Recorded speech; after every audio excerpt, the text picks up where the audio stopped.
Oke, jadi selain perkuliahan yang dilaksanakan secara daring, proses asistensi pun akan menyesuaikannya, jadi bisa dilaksanakan secara daring. Nah, kalau di prodi kita itu asistensi baik tugas akhir, tugas besar maupun magang, itu juga perlu dibuatkan kelas di Kulon. Jadi agar pelaksanaan asistensi bisa dikelola secara daring.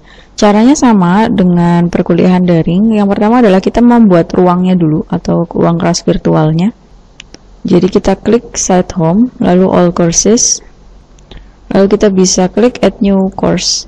Nah, ini jadi kita mengenal 3 asistensi, tugas besar, tugas akhir, dan magang. Saya contohkan di sini tugas akhir. Jadi misalkan ya, lalu short name-nya tugas akhir Risa Susanti misalkan. Lalu course kategorinya kita bisa pilih dia di Ganap atau Gasal, tadi udah dijelaskan ya. Jurusannya apa. Ini adalah start date-nya, awal kita mulai. End date-nya tidak usah disetting karena dia tidak selalu selesai dalam 1 semester. Kecuali yang tugas besar.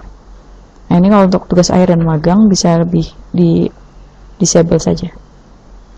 Course ID number bisa diisikan sesuai dengan RPS. Lalu ini adalah course summary ya. Ini kelas virtual ini untuk mahasiswa dengan asisten mahasiswa tugas akhir. Lalu files ini untuk image atau gambar yang mewakili kira-kira nanti kelas kita mau seperti apa, untuk kita mudah mengidentifikasi secara tepat. Ini misalkan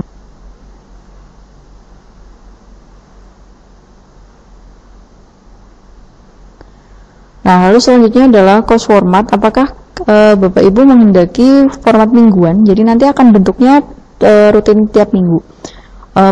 Tujuannya apa? Jadi misalkan kita mau memberikan mahasiswa dengan deadline per minggu. Jadi minggu ini harus submit laporan sampai apa minimal progresnya.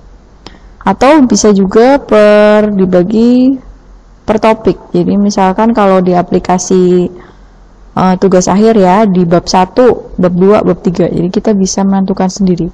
Atau kalau di tugas tuh misalkan kalau Rekjal topik 1 harus sampai alinyaman horizontal, topik 2 alinyaman vertikal gitu. Jadi kita bisa membagi sesuainya. Nah, ini topik format.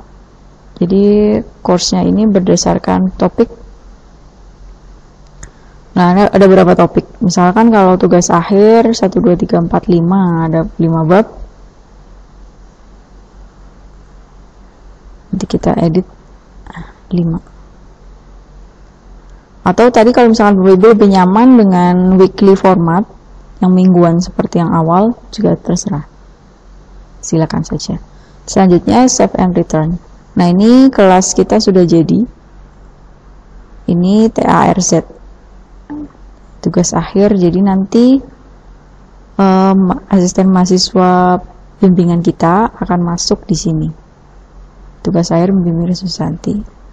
Ini adalah topik-topiknya. Jadi ini bisa kita edit, ini kita beri pengumuman.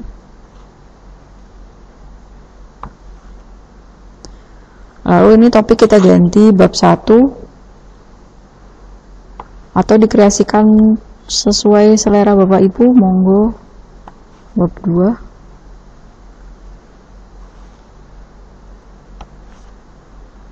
bab 4 dan seterusnya. Itu ya, itu cara membuat kelas.